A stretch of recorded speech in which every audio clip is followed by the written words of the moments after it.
नमस्कार साथीहरू, आज चाहिँ म तपाईँहरूलाई मौरीको लुट लडाइँ यहाँ हेर्नुहोस्, यो चाहिँ हो मौरीको लुट लडाइँ हुँदैछ। यहाँ चाहिँ धमाधम अर्को कोलोनीले लुट लडाइँ यस्तो किसिमले चाहिँ लडाइँ खेल्छ है त। यो लुट्नको लागि हो, यसलाई झट्टै समाधान कसरी गर्ने त हेर्नुहोस् है। अन्तिमसम्म हेरेर चाहिँ कमेन्ट गर्नु होला है। यसलाई एकैतालमा सर्ट आउट गर्न सकिन्छ, यसको एकैतालमा बन्द भइहाल्छ लुट लडाइँ। हेर्नुहोस्, अर्कोमा पनि देखाउँछु।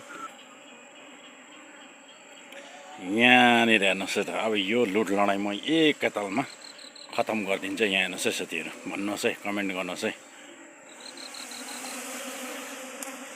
अब यहाँ हेर्नुहोस्, मौरी सबै आफ्नो जग्गामा जान्छ एकैतालमा। यहाँ हेर्नुहोस् है, एकदम कुनै प्रकारको केही आपत्ति हुँदैन। यहाँ हेर्नुहोस् है, एकैतालमा चाहिँ मौरीको छुट्टी हुन्छ है। अघिसम्म यहाँनिर पोका पर्दै थियो भनेदेखि यी एकैछिनमा यहाँ हेर्नुहोस् बाहिर बाहिर घुम्ने भइगयो। यहाँ हेर्नुहोस्, यो तरिकाले चाहिँ गर्न सकिन्छ है त। मौरीको लुट लडाइँबाट जोगाउन चाहिँ यसरी सकिन्छ। भन्नुहोस् है साथीहरू, कमेन्ट गर्नुहोस् है।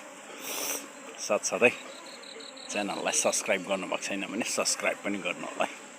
हवस् त साथीहरू।